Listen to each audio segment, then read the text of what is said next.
It's Oonk time. Let's start the show. Ja, leeflu, dit is Breek de Week van Stadsomroep Remun. Van natuurlijk het cultuurleven in Remun. En we hebben aan tafel vandaag de jeugdprins en de grote prins van Stadsvastelovensvereniging De Nul. Zo is het. Er is van alles te beleven en daar besteden we nog even aan op stap met Brenda. Maar eerst gaan we praten met de jeugdprins die hier aan tafel is aangeschoven. Hartelijk welkom, Van. Goedemiddag. Zo, goedemiddag. Wat heb jij een prachtige veren op jouw steek. Ja. Ja, zeker hè, jong. En we zijn ook heel benieuwd, want Wim is fan eigenlijk. Wie is met de achternaam? Oproek Oproek. En hoe woont fan? in Remun. Ja, wo ergens in Remun. Bij de Rode Brug. Ah, dat is schoon. Dat is dicht bij de binnenstad, zeg Ja. maar. Ze kennen al bijna op het fietsje er naartoe. Ja. Ja, te gek. En hoe zit ze op school? Aan de Roer.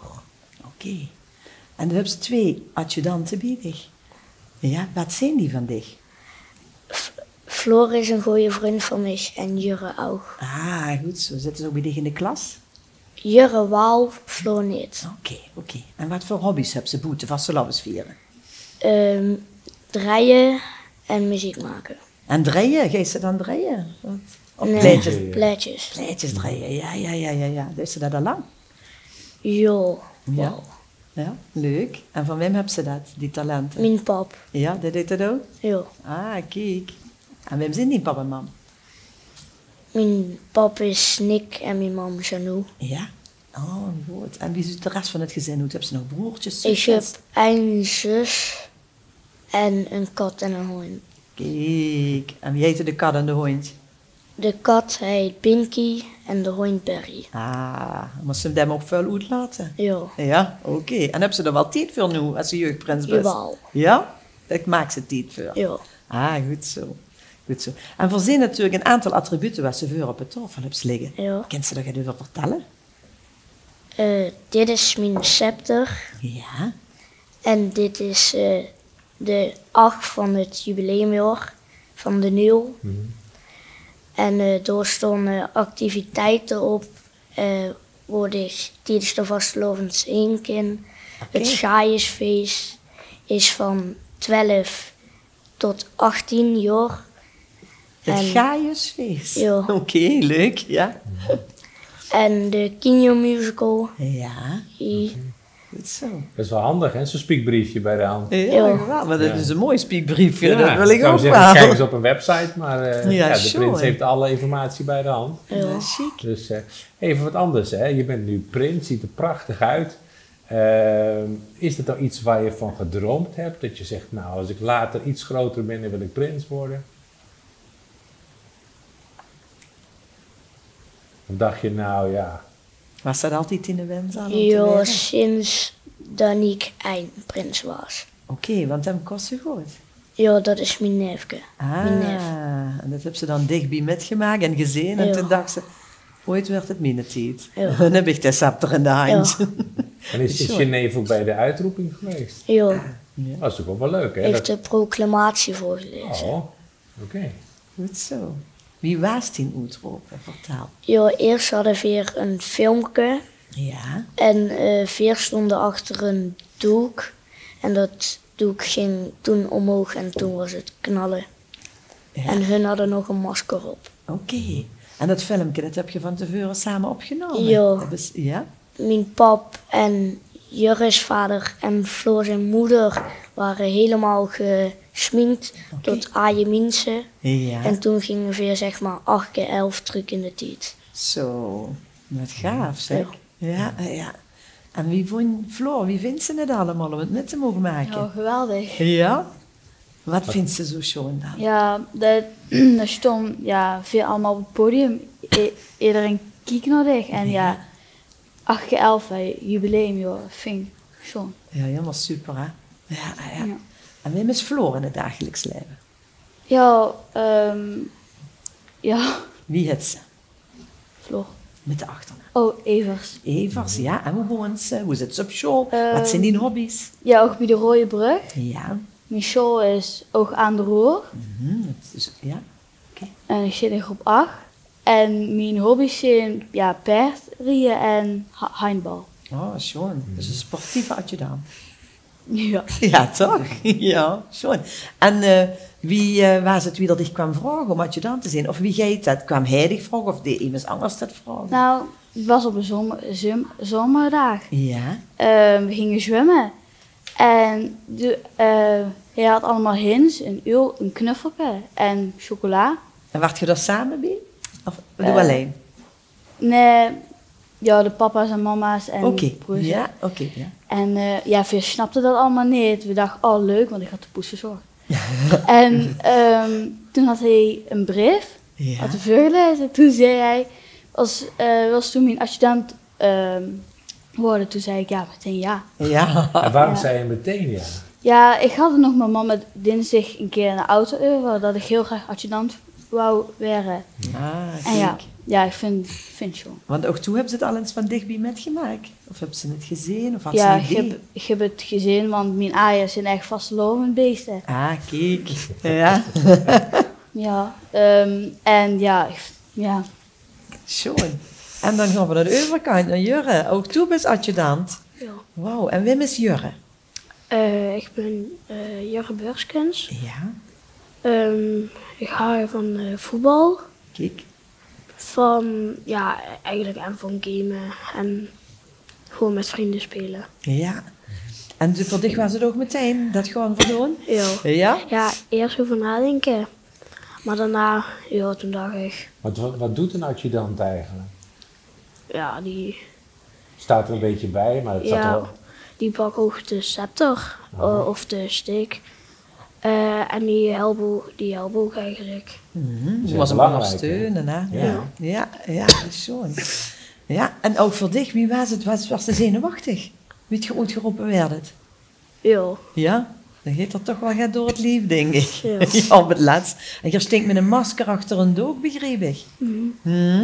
En dat is wel warm in zo'n masker, of niet? een beetje. Oh, beetje, oh, dat veel met. Oké. Wie hebben zich eigenlijk voorbereid, zeg maar, op dat prinsschap? Wie gaat dat bieden nu al? Vertel, we willen alle ins en outs weten. Eerst gewoon ze naar die pap en mam Ja. het vragen of hun het oké vinden. Dan door die pap en mam dicht vragen en nog steeds iets wils. Dan is eerst de steek uitzoeken. Die hebben ze zelf met uitgezocht? Ja, Ja. dan is het zeg maar dus echt vragen met de commissie. Ja. En dan is iemand gekomen voor huisorde te ontwerpen. Hebben ze ook zelf met verzonnen? Ja, Oké, leuk. Ja. Zo. En hebben ze zich ook verteld wat er allemaal op zich af gaat komen? Of wie ze zich moest, wat ze moest zeggen als ze zich eens Precies hoe je moet presenteren? gedragen, want ja, Dus je je bent moet- natuurlijk wel een prins. Dus Ja. je moet je wel aan bepaalde regels houden. ja. Je kunt Ja. niet zomaar... Maar spelen moet gewoon nog tussendoor, heb ik. Toch? Ja, een beetje. Een beetje. Oh. Ja. En ik zag op de foto, daar hebben ze ook een heel mooi prinsenpak. Ja. Ja. Ja. Chic of niet dan? Ja. Dit jaar hebben ze nieuwe, want ze pasten me allebei niet. Hebben ze nu moeten maken Ja. voor dich? Oké. Nou, dan hebben ze helemaal top of de bill, hè? Ja. Nou ja, Helemaal natuurlijk lekker wel. fris, toch? Ja, inderdaad. Ja, ja. Zeg, en hoe kijken ze allemaal naar uit? Want er gaat heel gaat gebeuren. Ja, naar scholenverstatie, optocht Ja, en alles. ja. En de receptie, ja, dat Ja. is ook heel groot. En ben je erin op bezoek gaan, Ja. dich presenteren met de vereniging? Wat mij altijd zo moeilijk lijkt, is dat je dan heel blij bent. En je weet het, en je weet het, en je weet het. En de tijd gaat maar door. En de ene dag naar de andere. En je mag niks zeggen. Ja. Heb ze lang moeten zwiegen? Hoe heb je dat volgehouden? Ja, eerst ging het wel. Alleen vrijdag vorige week, toen kregen ze in de klas en ja, toen was het echt moeilijk. Nou, ze hadden een beetje zoiets van... Nou, Ja. het Kregen ze zou een wel eens uitnodiging kunnen zijn. natuurlijk allemaal. Ja, kregen ze een uitnodiging. En dan gaan ze natuurlijk kijken van wem werd het hier? Ja. Ja. Ah, en toen moest ze Ja. toch een beetje nadoen alsof ze Pinocchio was. Ja. Ja, dat snap ik wel, ja. Zeg, en hebben ze ook een heel schoon ketting om. Dan een scene. Ja, prachtig. Want wem heeft zich die ketting omgehangen? Wat zegt dat? En de muts opgezet en de veren met installeren, want een prins werd echt geïnstalleerd. Hè? Dien had mijn steek. Ja, De veren had Dien oog. oké. Prinsenkruis had voor sterk. Ja, En scepter had ook voor sterk. oké. En daarmee hebben ze de macht van de Ulerik, van de kinderen, van de jeugd. Hè? Ja, zo, nou geweldig, jongens, heel leuk. Ik zou zeggen, versloten met zijn spreuk. Even dit item af. En dan wensen we terug natuurlijk een heel schoon seizoen toe met z'n drieën. Met de grote prins, met ik hem dadelijk aan de En veel beurt. plezier. Ja, heel veel plezier. Ja. En nou even die spreuk, knal hem erin. Wees een fan van vastelovend. Ja, goed zo. Ze zijn fan van vastelovend. En dat zijn weer ook mensen. In Roermond is deze week weer van alles te beleven. Wat precies, dat zie je in Op stap met Brenda.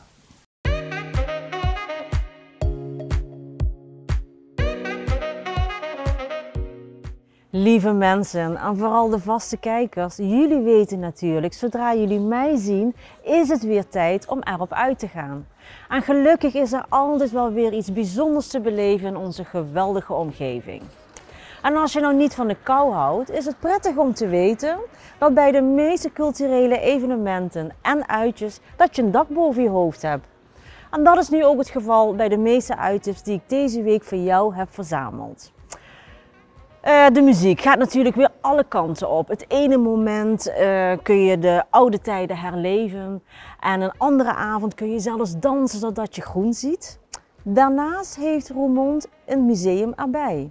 En welke dat is, daar kom je snel genoeg achter in deze nieuwe aflevering van Op stap met Brenda. Zin en avontuur? Kom maar snel mee met mij op pad. In het mooie Leudal, waar een aantal prachtige beken doorheen stromen, is het goed te zien als er een bever er aan het werk is geweest. Nu is het zo dat de bever niet altijd even positief in het nieuws komt. Hij knaagt bomen om, graaft gangen, eet mais en suikerbieten op en hij bouwt dammen. Je zou bijna vergeten dat de bever ook een positief effect heeft op de natuur langs beken en rivieren. Tijdens een speciale bevertocht door het Leudal laten deskundige gidsen je zien hoe de bever leeft, welke sporen hij achterlaat en hoe hij het landschap kan beïnvloeden. Nieuwsgierig geworden? Ga mee op vrijdag 24 januari van 10 tot 12 uur of op zondag 23 februari van 14 uur tot 16 uur. De tochten starten bij het bezoekerscentrum Leudal aan de Rokkelseweg 58 in Halen.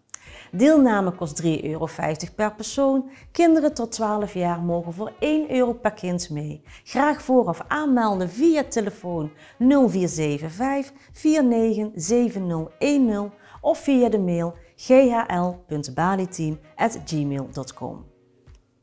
Toon Tellegen is een schrijver en dichter die vooral bekend is om zijn kinderboeken. Vooral zijn dierenverhalen rond de mier en de eekhoorn zijn erg geliefd en worden ook door volwassenen graag gelezen. Daarom is Behoorlijk Boos ook een vrolijke theatervoorstelling voor de hele familie. Ook al gaat het dan, dat had je vast al geraden, over boos zijn. In dit geval doet Spitsmuis zijn uiterste best om eekhoorn boos te krijgen. Maar als dat niet lukt, wordt Spitsmuis zelfs steeds kwader. In deze theaterscène van een dik half uur komen de verschillen tussen de twee personages goed uit de verf. Toch voel je steeds ook de onvoorwaardelijke vriendschap. De voorstelling is op zondag 2 februari vanaf 15 uur te zien in de Easy Cultuurfabriek. En kaarten zijn verkrijgbaar via de website easycultuurfabriek.nl en kosten €12,50. Maar kinderen tot en met 12 jaar mogen zelfs gratis naar binnen. Je hebt het vast al gehoord, in 2025 bestaat de Koninklijke Harmonie Roermond, ook wel bekend als de Koninklijke, 250 jaar. Als je daarmee dan ook nog oudste harmonie van Nederland mag noemen, dan begrijp je wel dat dit goed gevierd moet worden. En dat doet de harmonie dan ook het liefste samen met alle inwoners van Roermond, oud-leden en muziekliefhebbers. Het jubileumjaar opende al met het traditionele nieuwjaarsconcert, maar op zondag 16 maart om 14 uur volgt een feestelijk jubileumconcert in onze prachtige Sint-Christoffelkathedraal. Tijdens dit concert zal de Harmonie een muzikaal programma presenteren dat zowel eer doet aan een rijke geschiedenis als ook vooruitkijkt naar de toekomst. Het belooft een unieke middag te worden waarin muziek, historie en gemeenschapszin samenkomen. In de zomer staat er nog veel meer te gebeuren tijdens een heus feestweekend. Dus daarom kom ik tegen die tijd zeker nog op terug. De Belgische elektrodokter Dr. Lectroluf komt naar Roermond. Al jarenlang is dit groen gemaskerde mysterie een fenomeen in het elektrolandschap. En dat zal de dokter wederom bewijzen op 15 februari. Hij injecteert je lijf en leden met een zelfgebrouwen mix van electroclash, house en techno, met maar één resultaat: extase. Een wat vreemde gast, maar met het perfecte medicijn tegen stijve dansspieren dus. Naast deze opvallende verschijning beklimmen nog 2 DJ's het podium van de popzaal in de AC. Allereerst is dat Mason met zijn eigen gebrouwen mix van hip-hop, house, electro, funk en disco. En dan is er nog Nothing But Funk uit Sittard, die bekend staat om zijn unieke en groovy DJ-sets. Dit evenement start om 21 uur en kaarten zijn voor €25 verkrijgbaar via easycultuurfabriek.nl. Op 30 januari kun je in Theater de Oranjerie in Roermond een letterlijk unieke avond beleven. Jimmy Duchateau en zijn band brengen dan namelijk de theatershow Thank God I'm a Country Boy naar Limburg voor een exclusieve eenmalige XL-uitvoering. Het wordt een nostalgische avond vol muzikale hoogtepunten waarin de wereldhits van countrylegende John Denver tot leven komen. Zelfs 27 jaar na zijn sterfdag leeft de muziek van Denver nog steeds voort. En hoewel Jimmy geen generatiegenoot van Denver is, begrijpt hij zijn muziek als geen ander. Thank God I'm a Country Boy is een grootse show met toch een intieme sfeer waarin de levenslessen in Denver's teksten nog meer betekenis krijgen en de legendarische muziek de aandacht krijgt die het verdient. Met nummers als Take Me Home, Country Roads, Any Song en Leaving on a Jet Plane belooft het een onvergetelijke belevenis te worden voor muziekliefhebbers van alle leeftijden. Kaarten voor de voorstelling zijn vanaf €30 te koop via theaterroermond.nl. En dan aandacht voor een bijzondere gebeurtenis. Want op de Hamstraat 19 in Roermond is een permanent museum geopend, waar de historie van vastelovensvereniging De Nul en de Remunse Vastelovend geëxposeerd wordt. De opening van de etalage en expositieruimte was op zaterdag 11 januari en voorlopig is de museumruimte op alle zaterdagen tot de carnavalsdagen geopend. Van 10:30 tot 16 uur en de entree is gratis en voor groepen is er de mogelijkheid tegen een kleine vergoeding en op afspraak om de presentatie te komen bekijken. Er komen diverse onderdelen van de Remunse Vastelovend aan bod. Dit jaar natuurlijk aandacht voor het 8x11 jubileum van Den Uyl, de 7 jubileumprinsen uit het verleden en uiteraard vastelovensmuziek. Regelmatig zal binnen het museum een deel van de tentoonstelling veranderen en dat alles maakt een bezoek aan dit stukje vastelovenscultuur meer dan de moeite waard. Time flies when you're having fun. Het zit er helaas weer op. Al was dit een gevarieerd aanbod of niet? Lieve mensen, ik hoop dat ik met mijn programma een beetje kleur kan brengen wanneer de dagen wat grijzer zijn. En of je nu de natuur in gaat of naar een museum of theater, het maakt niet uit wat je doet als je maar geniet. En als je de zon buiten niet ziet schijnen, zorg er dan voor dat het zonnetje in je hart gaat schijnen. Daarom vind ik het zo leuk om dit programma te doen, in de hoop dat ik wat vrolijkheid bij jou thuis kan brengen. En heb jij zin in nog meer gezelligheid? Blijf dan kijken naar Op Stap met Brenda en dan ga ik jou zeker snel weer zien. Bedankt voor het kijken en tot dan!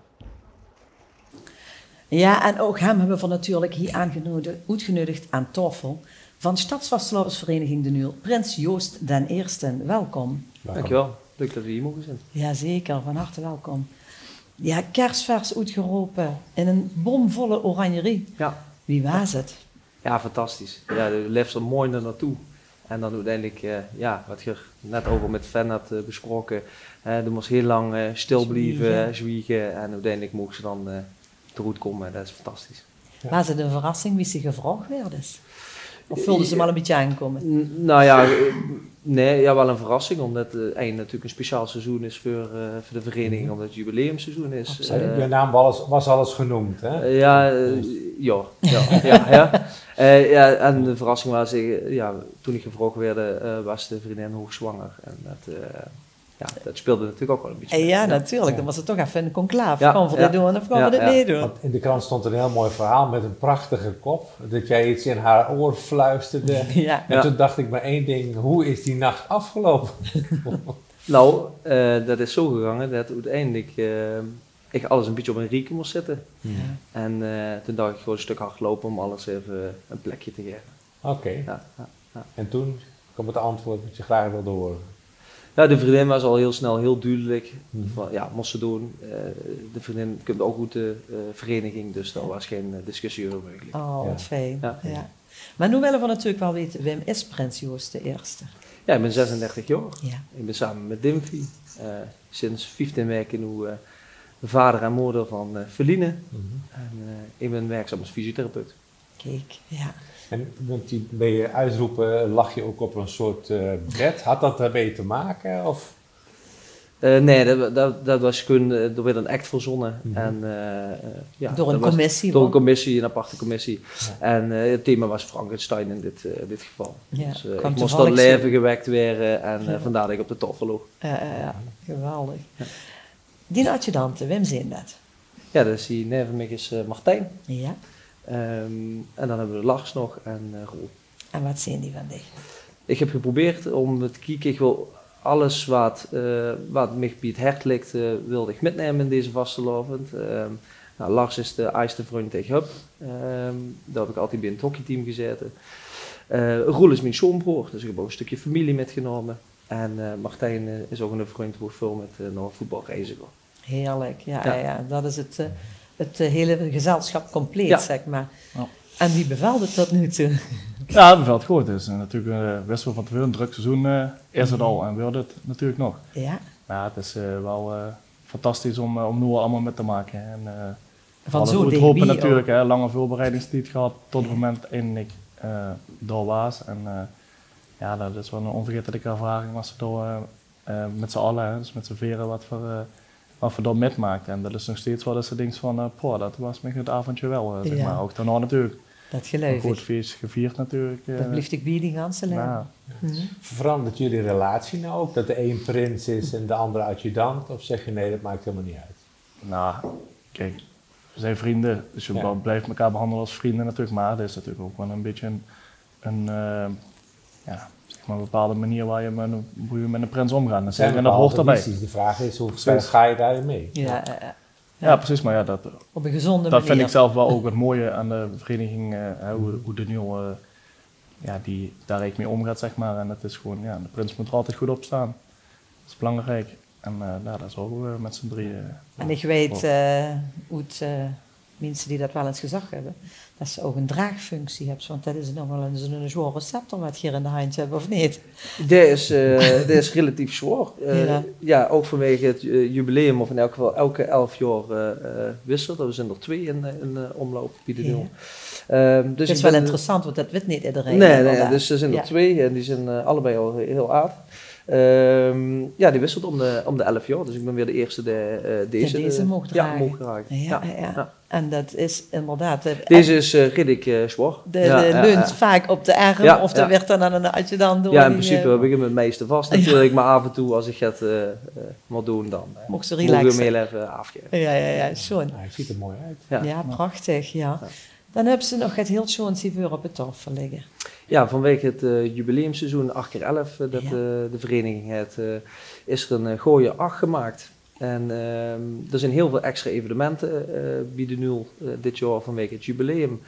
En overal waar mensen naartoe gaan, krijgen ze een pin en dan kunnen ze dan op de 8 spelden als collectors item. Ja. De 8 moet aangeschaft worden, dat kan op meerdere plekken. En die evenementen die staan daarop? Ja, elk evenement heeft een pin. En dat kreeg ze dus daar ter plekke of moesten ze dat kopen, neem ik aan, hè? Ja, de gooien acht moesten ze aanschaffen inderdaad. En de pinnetjes kreeg ze gewoon omdat ze nog het evenement geeft. Oké, dat is wel heel erg mooi, ja. Een prachtig item, zeg maar, wat ze verzonnen hebben vanuit zo'n commissie. Ja. Echt complimenten ervan, ja. Geweldig. Zeg, en dit hebt natuurlijk ook een spreuk. Ja. De spreuk, ik zal hem nu dan al meteen zingen en niet, daar doe ik hem dadelijk nog een keer. Ja, de spreuk is samen is niet alleen. Ja. Daar heb ik gekozen omdat het eigenlijk van toepassing is overal in het leven. Hè. Of ze doen, ik ben een verenigingsman van het hockey uit, maar ook zeker bij de Nul, waar ik al zo'n jaar of 8 bij de Rot van Elf zoet. Maar ook op die werk is het van toepassing. Het is eigenlijk, of ze nu groot of klein is, het maakt niet uit. Het is denk ik bij iedereen van toepassing. En natuurlijk ook omdat het jaarmotto van de vereniging is 8-8 wat een pracht dit jaar. Ja. En een stukje verbinding en het komt ook terug in die spreuk. Schoon, ja, 8 keer 11, dat is nogal gat voor een vereniging. Ja. Als we het daar toch over hebben, dat jubileum, hè, en over die evenementen en zo die op stapel staan, we hoeven niet de hele agenda te bespreken, maar wat zijn dingen waar jij echt naar uitkijkt binnen die agenda? Nou ja, dat zijn eigenlijk alle evenementen, want dus ook, ik heb het ook nog nooit metgemaakt, een jubileumseizoen. Alles dus is nieuw, alles is leuk. Alles is nu, ja. En het schone is dat dit keer de Spiegeltent, dat het in de Spiegeltent werd gehouden, dat komt op de Merk te staan. Ik denk ook een unieke plek om door een jubileum, of 2 jubileumweekenden eigenlijk te haaien. Maar er zijn wel een aantal dingen, echt leuke dingen die er nog extra bij komen, is bijvoorbeeld Vriend van Remun. Dat is eigenlijk de Vrienden van Amstel, maar dan met Remunse artiesten. Leuk, ja. Ik denk dat het hele leuke is. Lopen door de pomp, daar werden aaie liedjes gespeeld met een groot orkest, jaren 60, 70. Heel geleefd. Heel geleefd, ja. Dus ik denk dat dat soort evenementen wel echt aanspreken. Ja, wel aanspreken. Ja. Voor dichzelf, je maakt dan zo'n vastelavond met als Rot van Elflid en nu als prins. Maar Rot van Elflid heeft natuurlijk al wel zicht. Heel vaak hebben we voor prinsen van Boete-avond natuurlijk. Ja. Maar een Rot van Elflid, daar weet wel van wanten. Ja, de kind al een beetje, de wist al een beetje wat er speelt in de vereniging en de wist ook al wat een beetje de bedoeling is als ze op een receptie gaan of als ze ergens naartoe gaan, wie ze zich moest gedragen of wat er van dicht verwacht werd. Juist. Dus dat maakt het wel iets makkelijker. Dat is de briefing ook het makkelijker natuurlijk, als ze van tevoren komen om zich voor te bereiden of zo, of te vragen. De wist gewoon wat er gaat gebeuren. Ja. Ik heb me gewoon gaan bijvoorstellen. Maar ook toen heb je die muts natuurlijk goed mogen zoeken. Ik heb hem ook mogen zoeken, ja. Ik heb hem helemaal zelf ook mogen samenstellen, inderdaad, net zoals Fan. Dus, dan kun je er iets meer over vertellen, want hij heeft een paar opvallende dwarse stukken. Ja, dan mogen ze alles zelf kiezen, dus je kunt hem helemaal samenstellen. Dus de kleur, nou goed, de vereniging heeft natuurlijk blauw-wit, dus dat moet altijd eigenlijk wel terugkomen. Het stadswapen staat er eigenlijk altijd op, het logo van de Nul staat er altijd op. De vaste Slovenskleur heb ik dan terug laten komen. Speciaal is ook dat ik 8x11 erop heb laten zitten. Dat denk ik ook neem is. Nee. En verder. Dus de kids alles samenstellen. Ik eens de kleuren pailletten erop laten kiezen. En, dat soort. Ja, belletjes zitten belletjes, eraan. ja. Ben je er lang mee bezig geweest?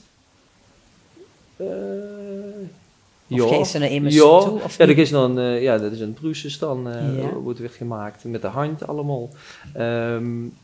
De kind zal zoveel kiezen, daar ben je wel even mee bezig. En de kind het ook maar 1 keer doen. Maar uiteindelijk is het zo, krijg je hem niet te zien. Dus ze maken geen tekening, hè. Dus gewoon, de zoeks uit, ik wil dit model. Je kunt verschillende modellen pakken. Ik heb eigenlijk de punt naar voren, de grootste punt. Ik heb er gekozen omdat bij de Rot van Elf is eigenlijk de punt naar achter, de grootste punt. Dus daar wilde ik een onderscheid in maken wel.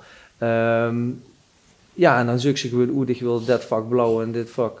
en hoe gaat het dan verder? Maak je dan een afspraak en wordt het dan gepresenteerd? Of komt er een busje voorrijden, zoals bij meer mensen, en dan is het te kijken, wat zit erin? Nee, dat is echt uiteindelijk echt bij het uitroepen. Ja, eerst, we hebben natuurlijk nog foto's moeten maken, dan krijg je hem dan heel even te zien. Maar in principe zie je hem pas als de aardprinsen hem aanbieden. Bij het uitroepen. Spannend. Bijzonder, ja. Dan heb je ook nog een hoesorde natuurlijk. Ja, een hoesorde heb ik laten maken door Dave. En Dave is geen onbekende in de vereniging, hij is in de jeugd actief geweest. En ik heb eigenlijk alles, omdat het ook een historisch moment is natuurlijk voor de vereniging 8x11, hebben we 4 samen eigenlijk ontworpen een hoesorde met allemaal AI-elementen erin. Oké. Uit aaien zwetskammerzolen, de vastelovensgezet van de Nul. Ja. En daar komen allemaal aaien dingen in terug. Zo. Aaien logo's en aaien... Ja. Ja. Wat heel bijzonder is bij de Nul, dat ze allemaal die commissies wat ze hebben. Hè? Dat is Ja. allemaal goed geregeld, zeg maar. Ja. En als dan bij 8x11 dat allemaal bijeenkomt, dan is dat wel helemaal... Ja, en nog ook voor extra. 8x11 zijn er nog meer commissies Ja. eigenlijk opgericht, hè, Ja. want er gaat heel veel werk in zitten. Ja. En dat zien mensen allemaal niet, hè, maar er gaat ontzettend veel werk in zitten om de spiegeltent tot 2 weken neer te zetten. Ja. Ja, zeker. En te zeker. laten knallen. Ja. Ja, geweldig bijzonder op de markt, ja. Ja, op de markt en, Ja. en dan 2 weken lang, fantastisch. Ja. Gewoon het metmaken. Nou, er zijn tijdelijke exposities geweest met voorwerpen uit de rijke geschiedenis van de Nul. Er komt nu een museum, daar gaan we nog eens uitgebreid over praten. Mhm. Heb jij daar ook al een beetje in verdiept? Want je staat dus in een hele lange traditie. Je bent nu het boegbeeld van die vereniging, van de hele stad eigenlijk. Ja, ja. Ja, ik heb de eer gehad om afgelopen zaterdag het Ulemuseum te openen. Dus dat is openen, dus als mensen willen bezoeken, dat kind vanaf nu is op de Hamstraat.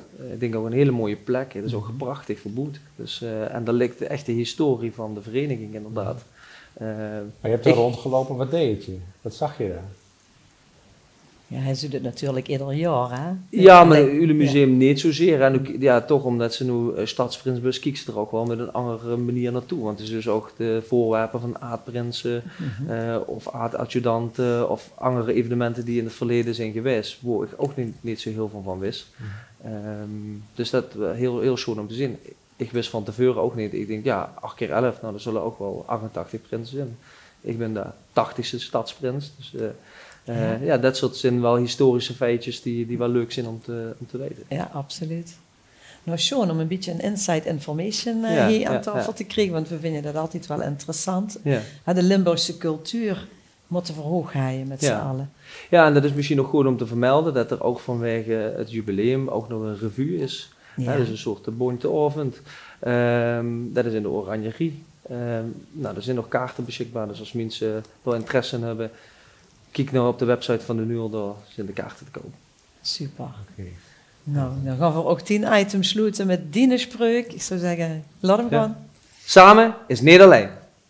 Ja, een prachtige afsluiting van deze Breek de Week. Mensen, aan alle gasten hier aan tafel, dankjewel voor de komst. Dankjewel voor het kijken. En Geer, tot de volgende keer. Tot volgende week.